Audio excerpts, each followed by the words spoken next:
start with the microphone on. Hereby, I open this academic ceremony in which Benjamin Heidt will defend the academic thesis From Sample to Sensor, Usage and Fabrication of Point-of-Care Biosensor Systems. May I invite you to present a summary of your study and the conclusions of your thesis? Thank you very much. Dear highly esteemed prorector, dear highly esteemed members of the committee, dear family and friends. I'm very happy that you can be here today. And I'm happy that I can show you my presentation, From Sample to Sensor, Usage and Fabrication of Point-of-Care Biosensor Systems. A point-of-care device is a medical diagnostic device that can be used fast and easy at the patient site. When I started my thesis research 4 years ago, I think it's safe to say that most people were not familiar with this concept.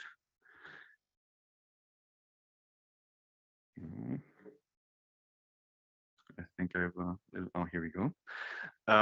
But things changed quite a bit during the last couple of years, as we know. And I think now you can't hardly find anyone that didn't use a point of care rapid test during the last, let's say, 2 years. I think this shows the timeliness and the relevance of my thesis and point of care biosensing, not just as a theoretical construct in the laboratory, but also applied for society as a whole. So a biosensor can be broken down into several components. We have a receptor layer, which binds your analyte of interest. And then you have a transducer that takes this binding event and translates it into a measurable signal. Then a readout element takes the signal, puts a number on it. But for a complete device, you need more. You also need a sample management system because you need to bring your sample to the sensor somehow in the first place. The aim of my thesis was to give you a bird's eye view on the topic of biosensing. We start with the usage of point-of-care diagnostics in low-income countries. Then we cover receptor layers and transducers with my work on the heat transfer method. And lastly, we will look at sample management systems with my work on 3D printed microfluidics. With this, my aim is to answer 2 important questions regarding biosensors. How should we use them?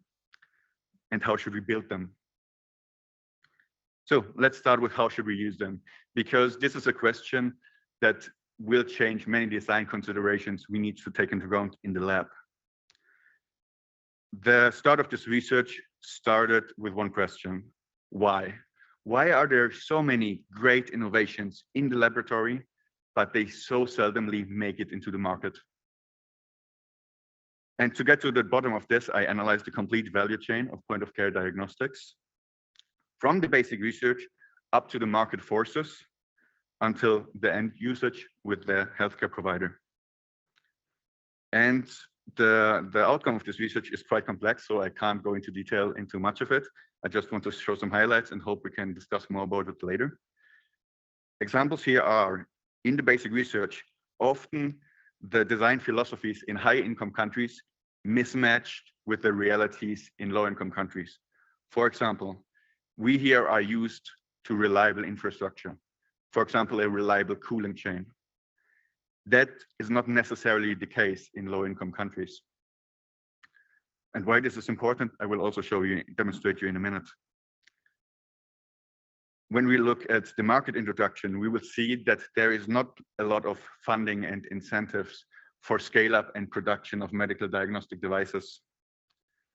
Here, new decentralized manufacturing methods like 3D printing could help to mitigate this problem.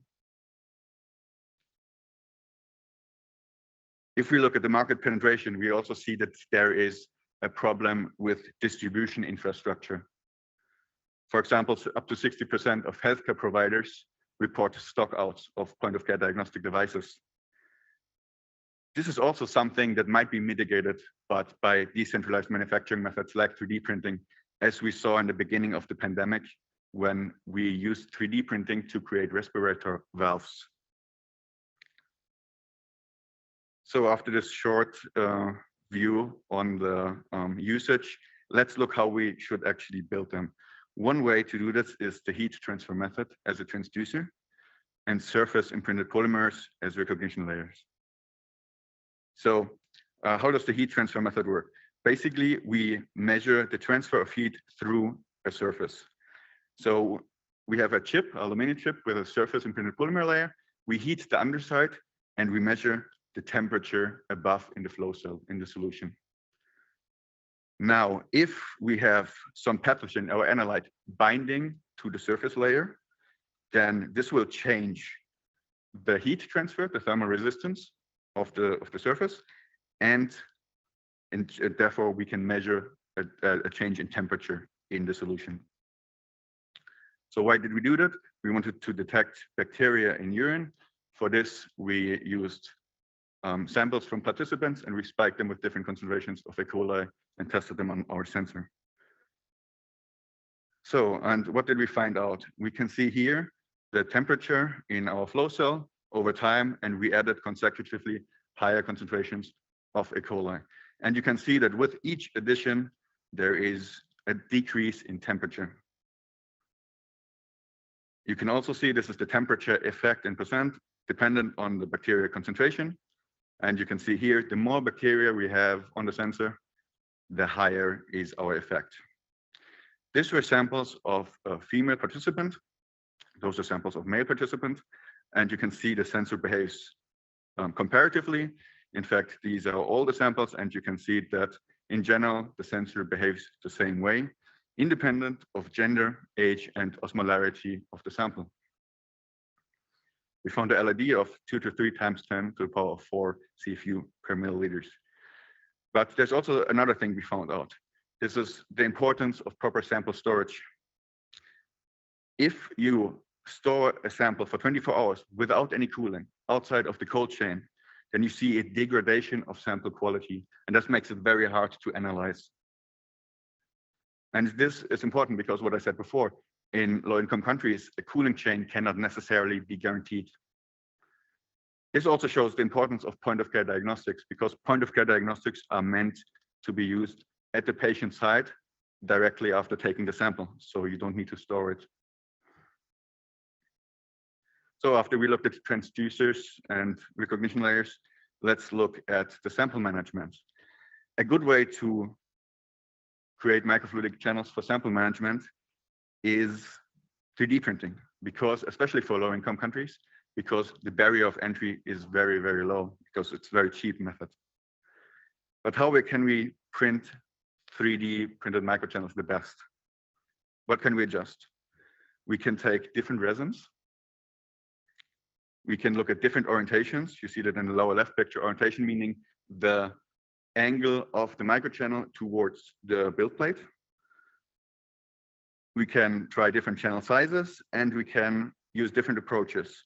For example, we can print the channels open as grooves on the surface of the 3D print, or embedded inside the 3D print already closed. You see the closed one on the lower left and the open one on the lower right. So what did we find out? We found that Formlab's tough resin works best for channel accuracy out of all the resins tested. And we learned that in general, the general behavior of the other factors is the same in every resin, but you can see it best in the clear resin. Here you can see that the more horizontal the channel is, and the smaller the channel is, the more difficult it is to get accurate channels.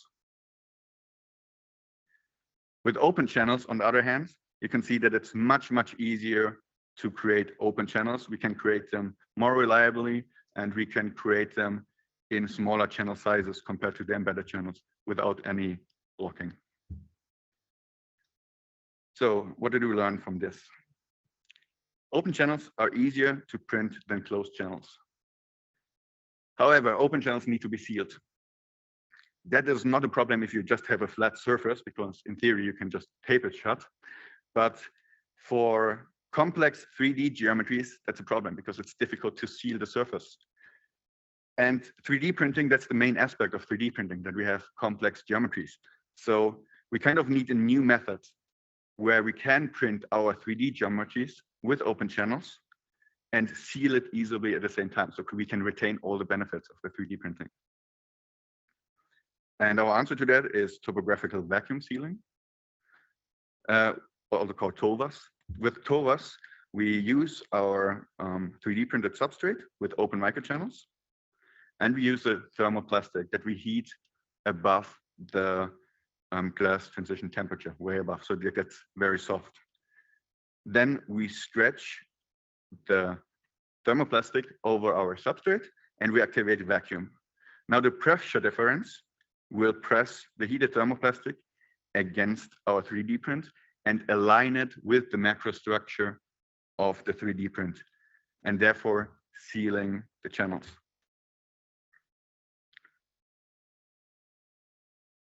With this, we can cover a wide array of different shapes and forms, from very sharp angles towards wavy forms and everything in between. So to put a number on that, we test the channels from 90 degrees to 330 degrees. And only the 90-degree channel showed leakage. You can see that here we fabricated 2 control channels next to the fluid carrying channel, and the leakage showed by those control channels filling up with red food coloring. So the 90-degree channel leaked because this is a very sharp angle. So we thought, if I can round the channel just a little bit to make it easier for the thermoplastic to adhere, then we can also produce 90-degree inks without any leakage. So the method works very well if you round the channel even with 90-degree angles. Another very important factor is the thermoplastic intrusion. You want to have your thermoplastic aligned to the macrostructure, but not intrude into the microchannel. And we see here that this is dependent on the size of the microchannel. So since in microfluidic we want to have very small channels, the smaller our channel gets, the less intrusion we have. So in channel sizes of 500 microns, it's almost negligible anymore, which shows that this method works very well for this. So what can we actually do with TOVAS? Here's an example. Here we have a microfluidic cassette, which is a sensor that changes color on contact with an illegal drug. This cassette contains everything you need for this reaction. And the important part here is this cassette fits, it has the shape of a normal standard UV spectrometer cuvette. So it fits into every normal spectrometer you already have in the lab. And you can, instead of changing the cuvettes and doing everything by hand, you can just plug it in there, have some tubing connected, and automate the whole process. This is an example of how you can use this method to add microfluidic circuits to already existing devices and add new functions and automation, which is especially interesting for low-income countries to repurpose already existing infrastructure. So as a conclusion, what did we learn? I gave an overview over the usage of point-of-care diagnostics in low-income countries. We identified bottlenecks and suggested improvements. We advanced the HDM to a proof of application with several samples from different participants. And we showed the importance of timely analysis of our sample. We also analyzed 3D printed microfluidics. We gave best variables for increased print success, and we developed a completely novel method. And I also made a company, but I didn't have time to take that into the presentation. So, of course, nobody can do this alone. So I have to acknowledge many people that helped in this process. And with this, I hope I could bring a few answers to the questions we asked in the beginning. Biosensors, how should we use them? How should we build them? Thank you very much for your attention. And I give the word back to the chair. Thank you. Thank you very much, dear candidate, for your presentation. Very nice one, if I may say so. And we will now directly move on to the defense part of this ceremony. We have a hybrid defense. As you will notice, there will be some opponents joining us through the internet, while others are here present on site.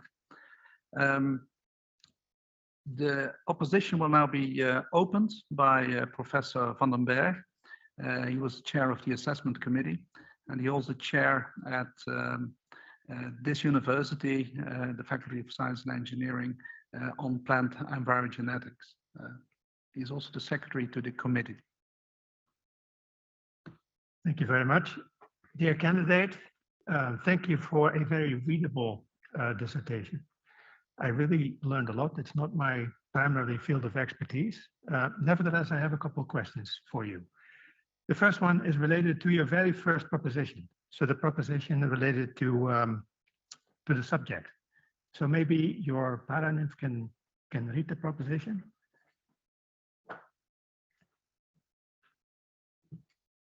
So Benjamin has four propositions with his thesis. First one being that the 3D printing and TOVAs are enabling technologies for microfluidic manufacturing and research in low-income countries. Yeah, so thank you very much. I totally agree to you that if you have a low-cost 3D printing device or technology, that for research purposes, this is really, useful. The same goes for TOVAs. I buy that because it's an experimentation. Manufacturing, I have more difficulty because there you run into the same issues as that you have with other technologies. You need suppliers in terms of resin, you need suppliers in terms of spare parts and so forth. So can you please explain why also 3D printing is actually a solution in low-income countries for manufacturing? So the point of 3D printing is that you can make many different things with just one ingredient, basically, right? So, for example, they put 3D printers on the International Space Station because if they need something fast, they can't just bring it on there, right? And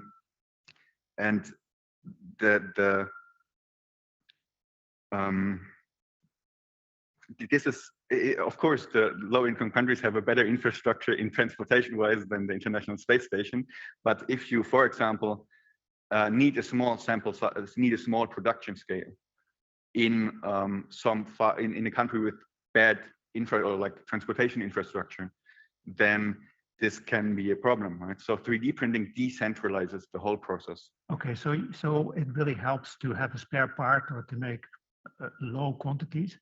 What about high quantities? Because in manufacturing, I'm really thinking about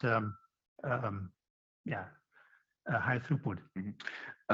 High quantity, yeah, of course, high throughput. Like if you want to produce on a mass scale, 3D printing is not cost efficient compared to injection molding and things like that, of course. But it really depends on the usage. If you make, something that the demand is always there, like a gaming console or something, then you can produce them and just ship them out because you will produce as many as you can. But that's not our only use case. If you look at now, we are here in a pandemic, and nobody did expect the demand of medical diagnostics that we needed here right now. And this is now a global scale, but if you think about in small scales, if you have a local endemic and you need diagnostic devices there, then it's much more cost efficient to print them there instead of printing a massive scale where you don't need them. Okay, thank you. Before my time is up, I really would like to pick on your creativeness because I really saw some really creative stuff in your thesis. I'm a plant scientist, and point of care is not my special expertise, but plants can get equally sick like humans or animals. And I would like to give you a real life issue, which is high-tech growing of cucumbers. You might know that here in Northwestern Europe, cucumbers in the glass house is really very costly. One plant carries something like 80 cucumbers. It's in the greenhouse for 6 or 8 months. But there's a very nasty disease called cucumber green mild mottle virus. If it gets into one of the plants, within no time, it gets in all of the plants and it wrecks completely the yield. So I'm looking for a low-cost measuring device or a device to really measure the virus very early on So it needs to be measured in all plants in the greenhouse, so low cost. And it also needs to be a real-time measurement because I want to get an alarm as soon as one of them is sick, so I can take it out. Yeah. What's your recommendation? What type of technology should we use? Now, the surface imprinted polymers I used, they are, I think, very good choice if you look at, you want to have something running all the time, because they are comparatively stable compared to other recognition elements like antibodies. Surface imprinted polymers are basically plastic antibodies, so to speak. So you can use them really, they degrade less than you have with a biological part. So this would be, I think, a very nice technology to start with. And then you most likely... Would that work for the virus, you think, for viruses? Yes, yes. Then it's a problem of how many viruses do you have, and how do you... For example, you could, in theory, test like in your greenhouse the air filters, right? You exchange the air and then concentrate your bacteria. Yeah, but I would like to know as soon as possible that the one plant is infected. I can take it out.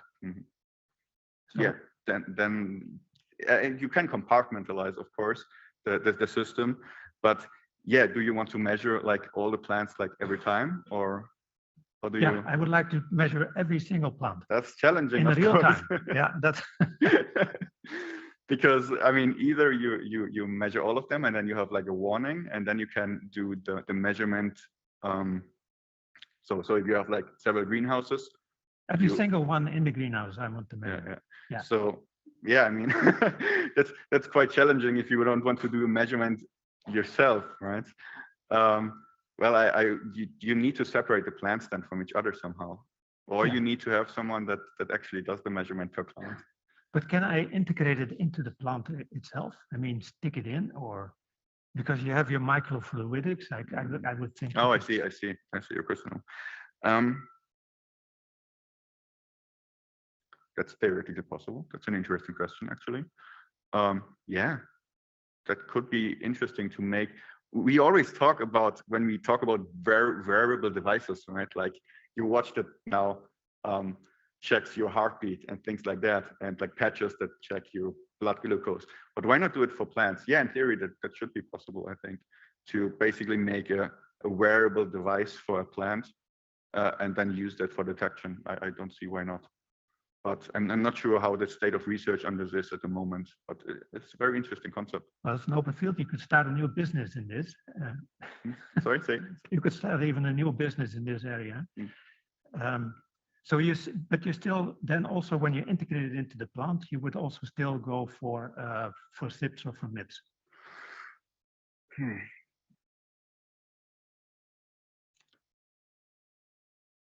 Well, yeah, it depends, because I am not an expert on plants, so I don't know how well the plants can tolerate having something pressed on them all the time. No, not pressed on. I thought maybe sticking it in, like an IV on the plant. Or...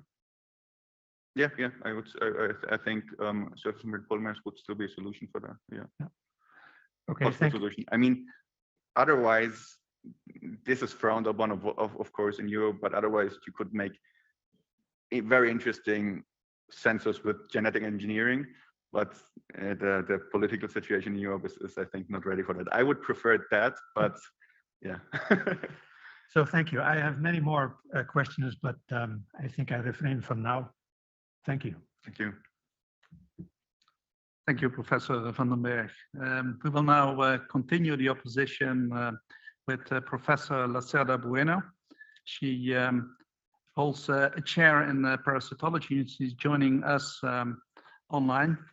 She's from the university, the Federal University of Minas Gerais in Brazil, and we're very honored to have you here in view of the time difference and so on. So please go ahead with your questions. Okay, thank you. Hello, everyone. Ben, dear Ben, thank you for the invitation. It's so nice to be here with you now. And I'd like to say to you that I have a great pleasure reading your thesis. Was a nice piece of work. But I have some questions to you because, as you know, I am a parasitology, immunology researcher who are so interested in improved diagnosis from malaria. As you know, here in Brazil, we have more than 200,000 cases every year, at least. And we need to improve a lot. And I'd like you to talk to me about how you could improve diagnosis from malaria with this new equipment that you construct. How you think you can overcome the issues about the two close species that we have here in Brazil. As you know, Plasmodium vivax and Plasmodium falciparum is the same gender, but different species. And how you can think you can overcome this. That's it for now. Highly esteemed opponent, thank you for your question. So malaria is interesting, I think, especially for the heat transfer method, because we know already that we can do very nice imprints on erythrocytes. And we also know that when a cell erythrocyte is infected with Plasmodium, that it changes the proteins on the surface proteins on the erythrocyte, and therefore it should be very, very possible to differentiate, for example, healthy erythrocytes from infected erythrocytes. The heat transfer method or surface imprinted polymers are very selective when it comes to differentiating between different organisms.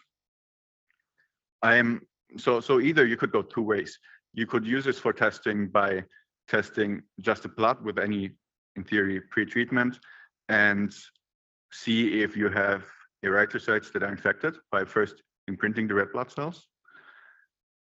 Or you could imprint specifically the parasite and then test for the parasite. Testing for the parasite would mean that we surely can differentiate between the different types. Testing the erythrocytes on the other hand, I'm not quite sure if we can differentiate them. But I still think the testing of the red blood cells is an interesting approach because it would be easier, and the technology lends itself to this approach. Okay, but we cannot make culture with vivax. We cannot do it in the lab. Then I think you should maybe just find out that identify just Plasmodium falciparum would be a good way to start, maybe. And then goes to, I don't know, vivax in some ways, maybe some proteins. I don't know, maybe kind of this. My other question is about your company, because for me, it's so interesting that someone can go from lab to the market, and it's so nice to see it happen. And I would like you to comment a little bit of this with us, and because science is about learning and it's about give something to society. And I'd like you to comment just a little bit before my time is out. Thank you very much. Yes, so that was, I think if you ask many entrepreneurs, you find that many say that it was almost a little bit accidental to get into entrepreneurship. And so it was also here when we started the company. at first it was a project to create biochips that can fit together easily. And for this, we used a Lego-like connector, like the Lego building blocks. And then there was this competition at Maastricht University for science outreach. And we thought this might be a very nice opportunity for our biochip, because we have chips with different functions. You can plug them together. That's a nice thing for people to learn about science, because it's very, very intuitive. And so we took part at the competition, which was actually here in this very room. And we won the competition. And so we had some money to start something. And yeah, and that's how we step by step developed the company to bring science to people. And yeah, and end of last year, we made our first real sales. So it's going very well. Okay, it's nice to hear that. Thank you. And that's it. Thank you very much, Professor Beltrana Bueno. And once again, thank you for being here online with us. We will move on to the next opponent, and that will be Dr. Padilla Diaz. She's also from our university, from the Institute of Plant and Biogenetics, and also a member of the assessment committee. Please. Thank you very much. I would like to say, first of all, thank you to invite me here as a jury member. It's a pleasure to be present and to learn a lot from your thesis, because there is no doubt that your thesis was really good. You did a really good job, and also I'm really how to say, it's really nice that you could publish 3 really good papers, and you had a proposition for to obtain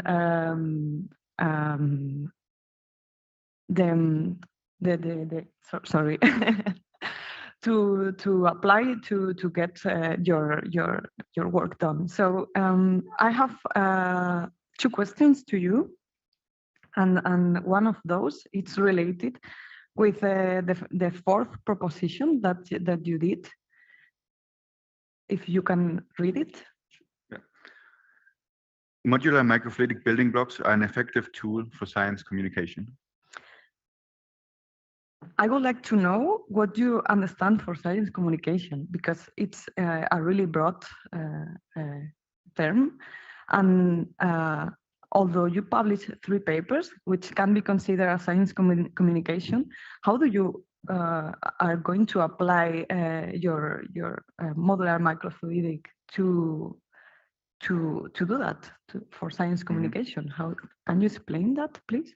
So this is regarding my esteemed opponent. Thank you for your question. This is, of course, regarding to my my company.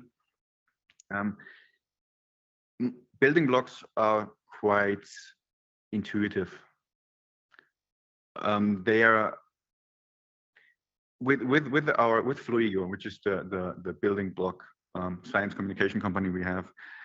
We have different building blocks that do different parts, and you can put them together in different ways and experience different scientific phenomenon. And with this, science communication, of course, can be broad, as you said.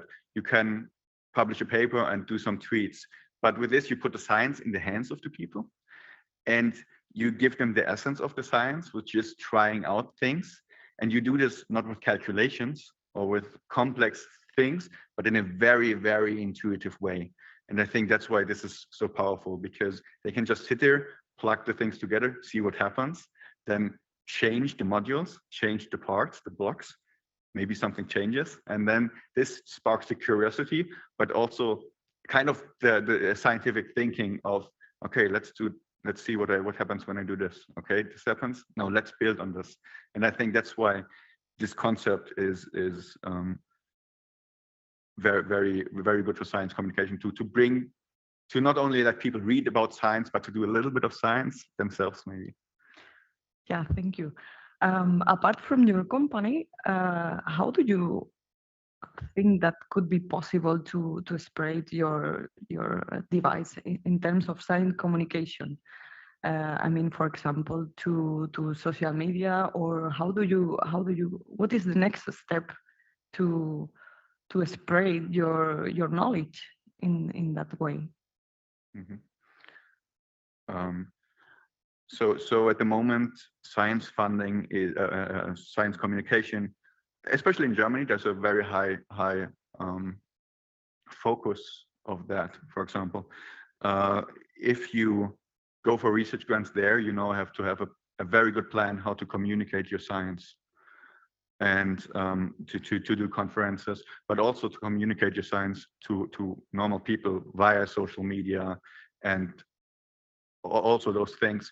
For example, during my research, I participated in with some students as a supervisor in the iGEM competition. That's a genetic engineering competition held by MIT in Boston. And what we did there was we made a very nice YouTube channel for normal people to actually learn about genetic engineering. Yeah, and that was like very well received. Very nice. I have also another question. You know that sample management is really important to have a pre-treatment before analyze the sample indeed. So I was wondering, because your cover of your PhD, it's an schematic overview about the elements that a point of care sensor have. And in page 7, indeed, it's explained which components are the part of that sensor. Yeah.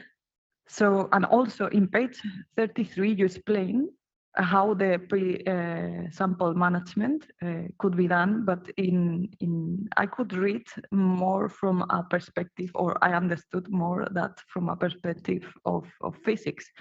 I would like to know if there is also a pre-treatment that could be, for example, in common from a chemical perspective. I'm going to give you 2 examples.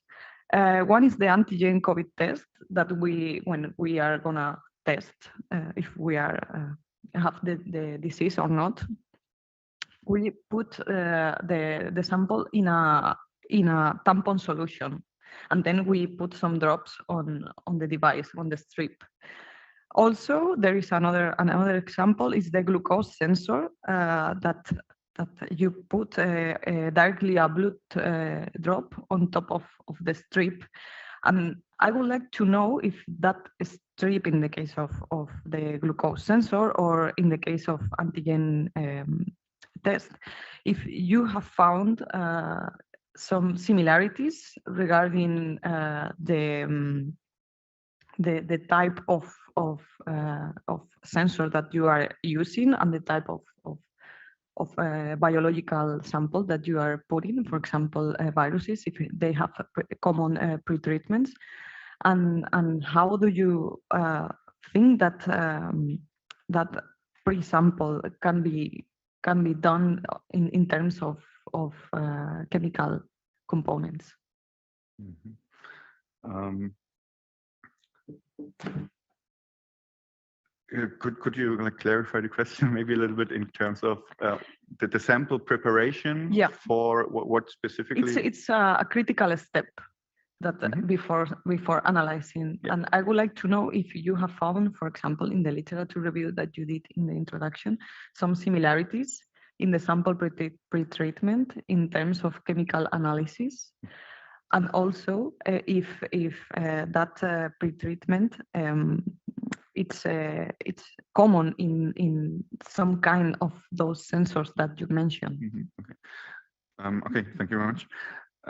So in our case, for example, the measurements we did, there was no pre-treatment necessary. We could simply use the microfluidics to a sample transport. But of course, sample preparation is immensely important. You can only get good data if you have a good preparation of your sample. If everything that you do before needs to be good for that to be downstream to be also good, of course. Now, of course, there are several methods for sample preparation. And it really depends on what you're exactly aiming at, what you want to do, and how clean do you need your sample, and how dirty your matrix is, of course. With microfluidics, you've a lot of different options for this. You can create microfluidic channels for a lot of different functions. For example, to use as filter, or to separate even by size of different cells, for example. So this is possible with microfluidics. Another possibility is, for example, microfluidics works in a laminar flow scheme. So when you have the small channels, the physics change, of course, because different factors become more important. And the most important, what happens is there is no convection anymore in the liquid. So the liquid has really like a very straight flow without any mixing. Mm-hmm. And this can be utilized in many, many ways. For example, you can use microfluidic structures and you can have two aqueous solutions running next to each other and then separating them again. So you can dilute a sample or take several samples over to one stream and change it. Or you can use organic solvent and run it next to aqueous solvent, and then use it basically as like a separation funnel. You would use a separation funnel. And those are also like all kinds of different applications you can use microfluidic for, where you can basically do sample preparation methods that you would normally do by hand with like more work, but you just miniaturize it and use a circuit to do the same for you. Okay, thank you so much. Thank you. Thank you, Dr. Padilla Diaz. We will now continue the opposition with Professor Liebertzeit, who was also chair in physical chemistry at the University of Vienna in Austria, and is also joining us online. He was also a member of the assessment committee. Please, Professor Liebertzeit.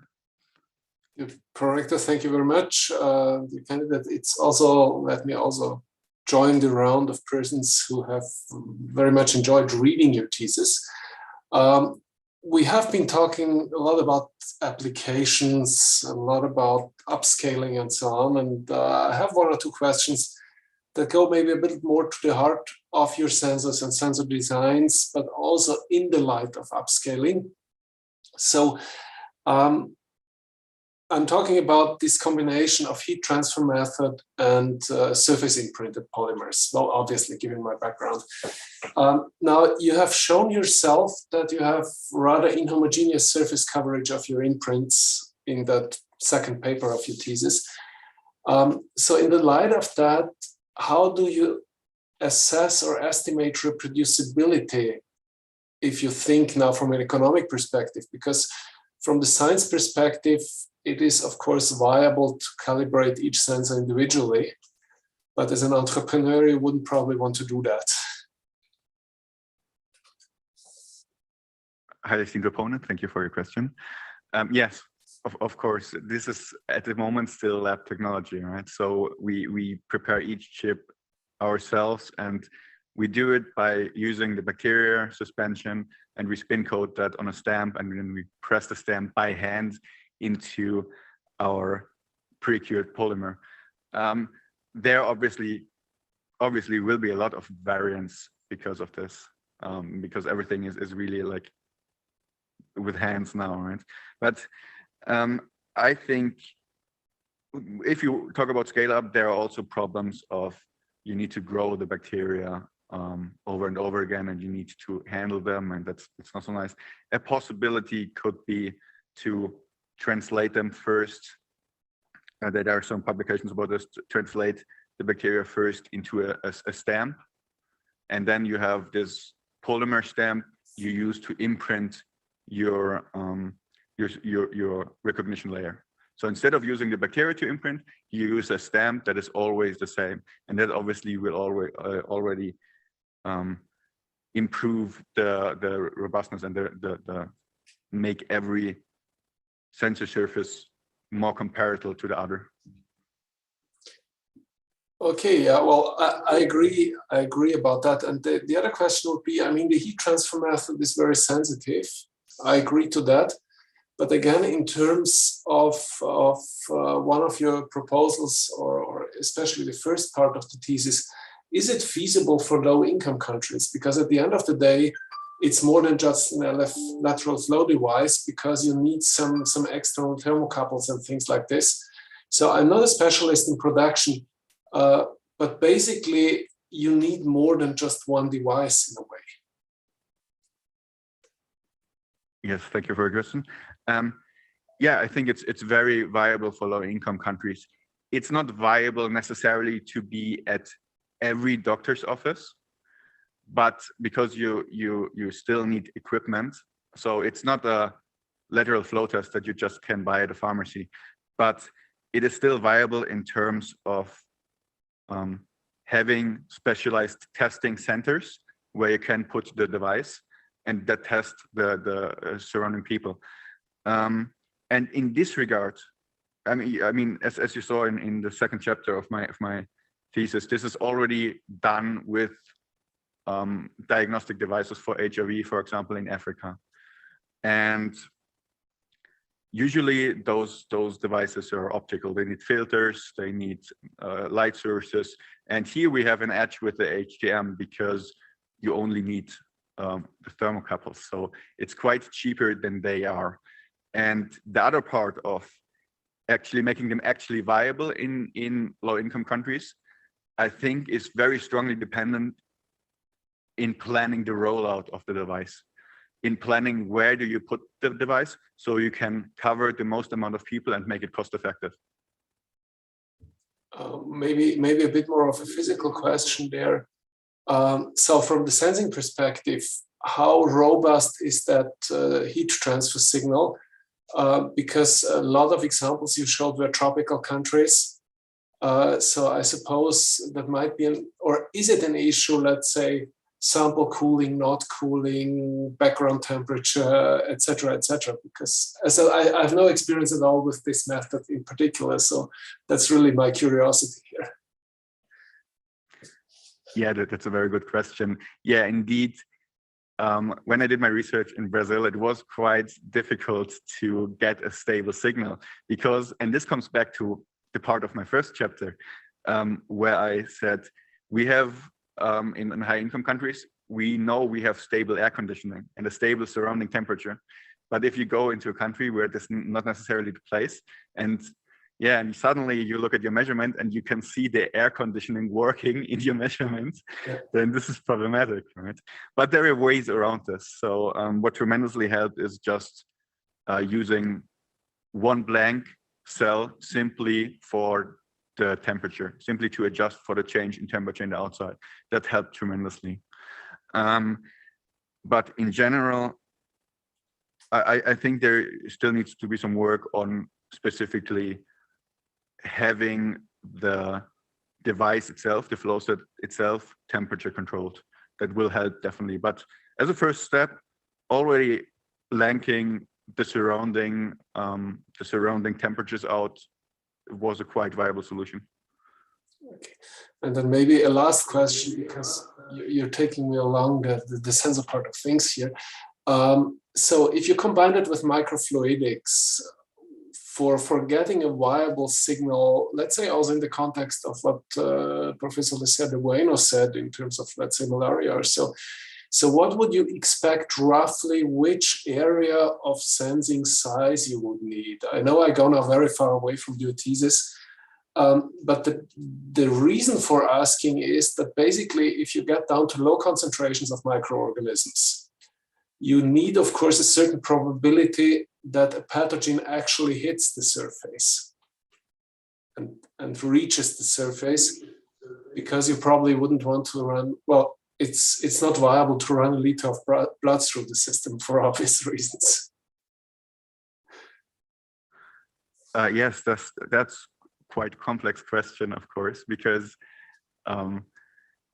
if you have a higher surface, then you also introduce all kinds of other problems. The bigger your surface is, of course, right? And but at the same time, yeah, you want to have a concentration for your sample on the sensor surface as high as possible. So in my opinion, maybe a better solution than changing the size of the surface, which changes like a lot of other things, would be to change the behavior of the introduction of the sample. For example, you could use, and here we come back to the importance of sample management. You could use microfluidics to use hydrodynamic focusing to really concentrate your sample onto the sensor surface so that you increase the chance of your analyte actually binding with the surface. Okay, thank you very much for these answers, and I hand back to the prorector. Thank you very much, Professor Liebertzeit. Then the opposition will now be continued by Dr. Koopman. She's with the Circular Chemical Engineering Institute of this university, and she was also a member of the assessment committee. Thank you very much. Dear candidate, my compliments for your thesis. I really like the combination of this creative thinking with new designs, the entrepreneurship, but also the engineering part in there.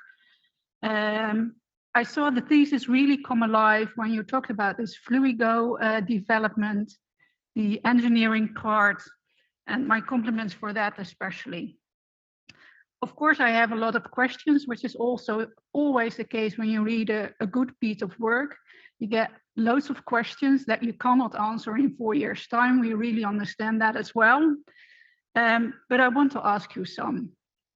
In the introduction, you talk about the special characteristics of microfluidics, which motivates you to develop microscopic channels in the Fluigo design.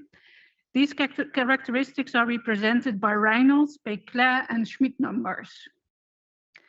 Your channel sizes are limited to a minimum size of 0.5 millimeter, I think, in the open channels and 1 millimeter in the closed channels, as I read.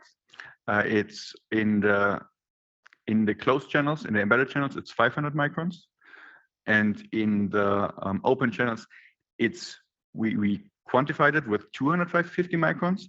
But the more hands-on experience that's not published is you can go down to 180 microns. Lower than that will give you problems because the laser size of a 3D printer is about 160 microns, and that's a limiting factor.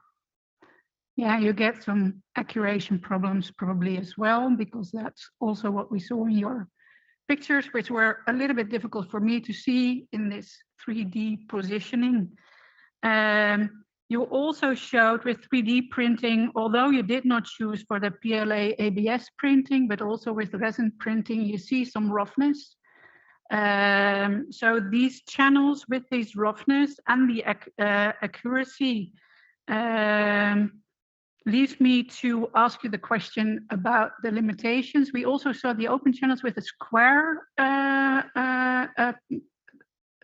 design instead of a round design, which was a little bit curious for me as well. So my question is, how do these limitations affect the applications of this Fluigo design? Thank you for your question, highly esteemed opponent. Yeah, we characterized, we printed the channels with a square design because there is one limited factor that's maybe even more limiting than the laser size. If you have a square channel, you will see that the smaller you go, because one limitation is the laser size, obviously, that cures the resin.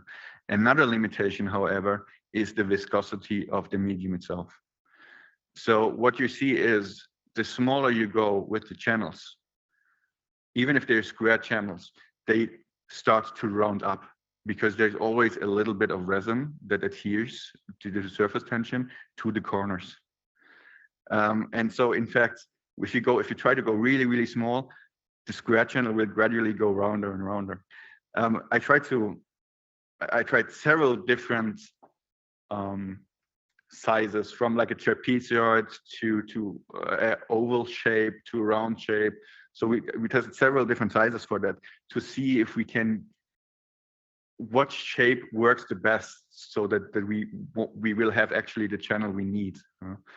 But yeah, at a certain point you can't cheat physics anymore. So yeah, it will go round. Right? So how does it work on your, because these characteristics that you had for these microfluidics are represented by Reynolds, Peclet, and Schmidt.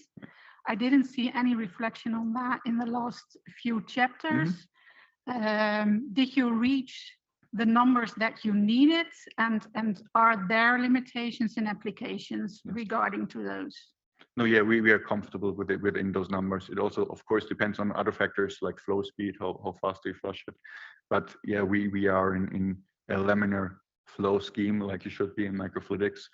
And you can, there's one experiment where you can illustrate this. That's when you run two aqueous solutions next to each other, and then you see that it takes time for them to actually change color.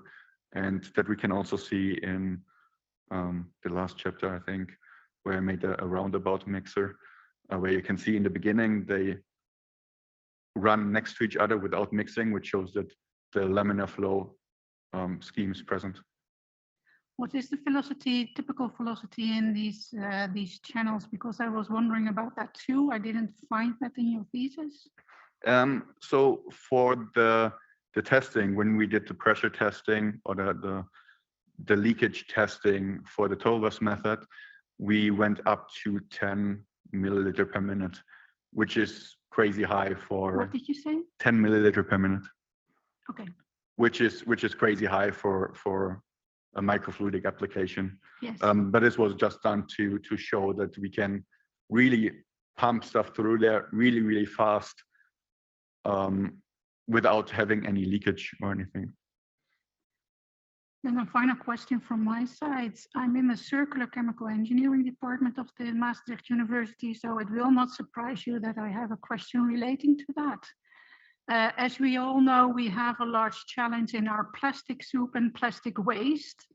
At one time, you tried to use PLA, which is really recyclable, but now you chose, due to your application, of course, and the roughness that you want to avoid, for resin, especially I think in low-income countries, we do not want to burden them with extra plastic waste. Did you think about circularity in your design? Thank you. Yes, actually, so we did the testing with the resin printer because it's just better in terms of fabricating those shapes we want. However, you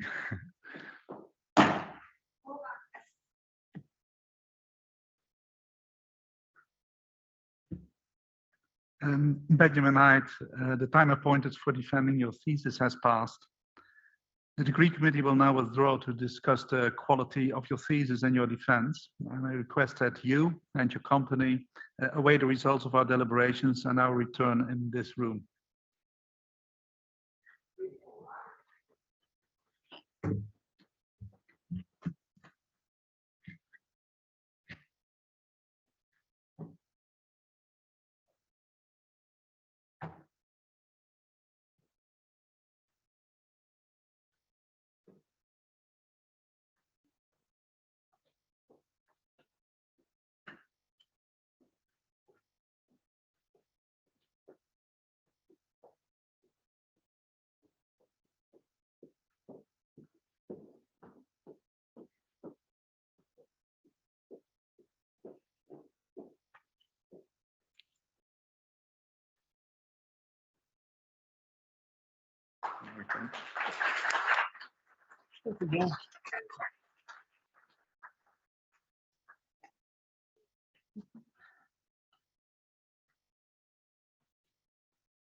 Really wanted to answer that last question.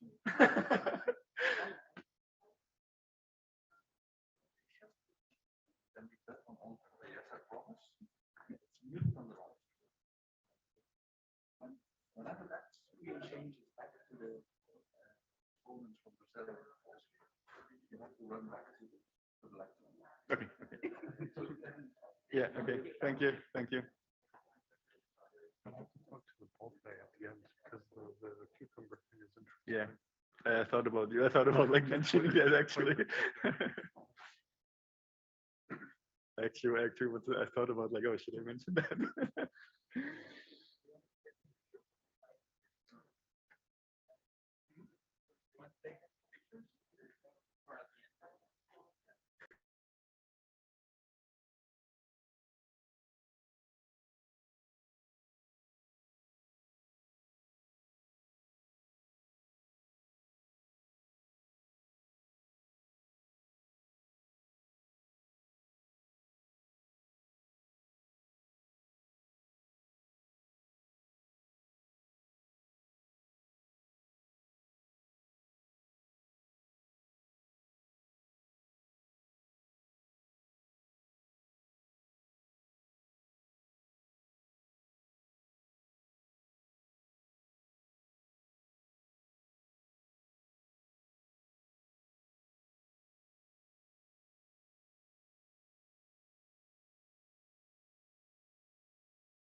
So the session is now reopened.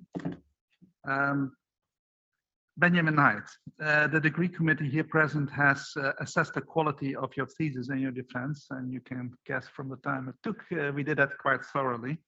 And in view of its positive verdict and taking into account your previous qualifications, the degree committee has decided to grant you the degree of doctor. So my congratulations for that. Professor Klei, as the first supervisor, is authorized to confer upon you this academic distinction in accordance with Dutch university custom. I invite your supervisor to now take the floor.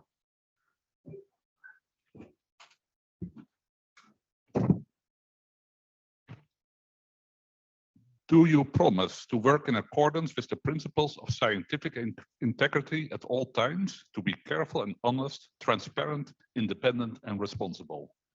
I promise. By the authority vested in us by law, in conformity with the decision of the committee here present online, I hereby confer upon you, Benjamin Heidt, cum laude, the degree of doctor, and grant you all rights attached by custom and law. As evidence of this, I now present you with the degree certificate signed by the rector, the secretary, and the supervisor, affixed with the official seal of the university.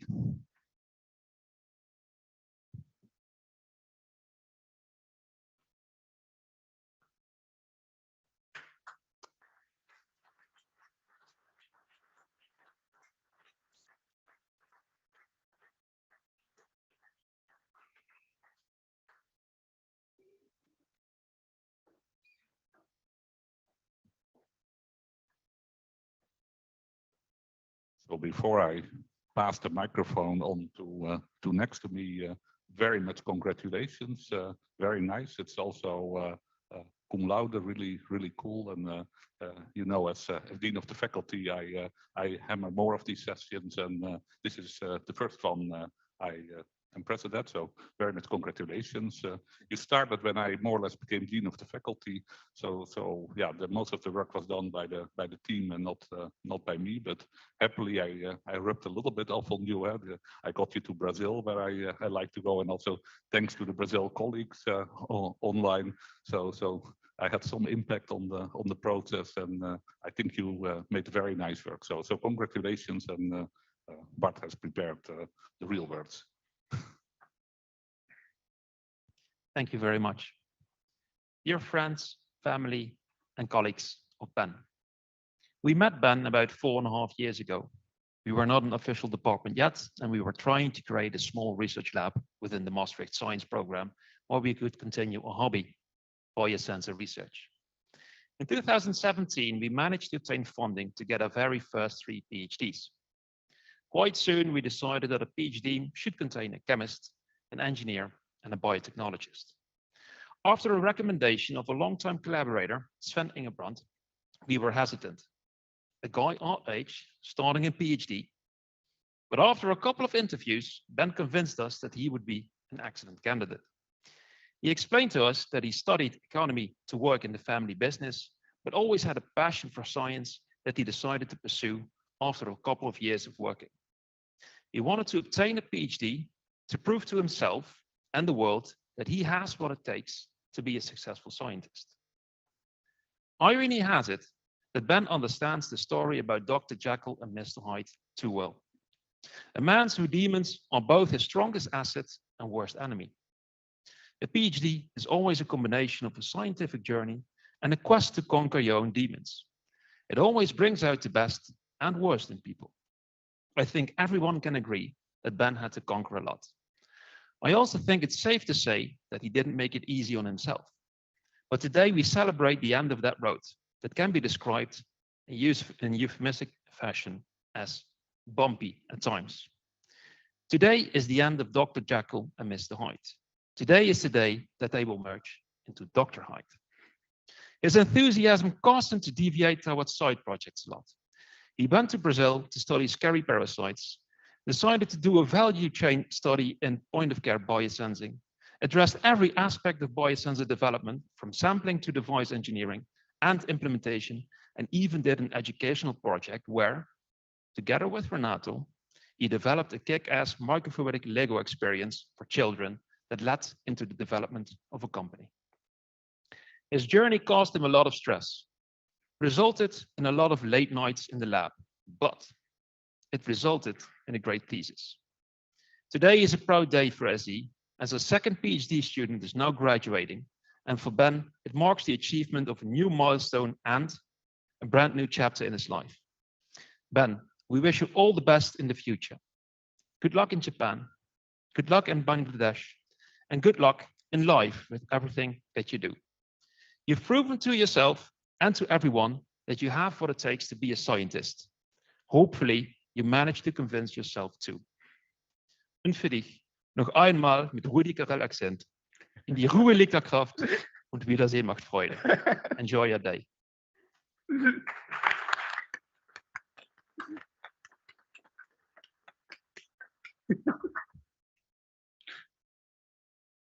Dear Dr. Benjamin Heidt, also on behalf of the Board of Deans and Maastricht University, I congratulate you with the honor and the special distinction you have acquired.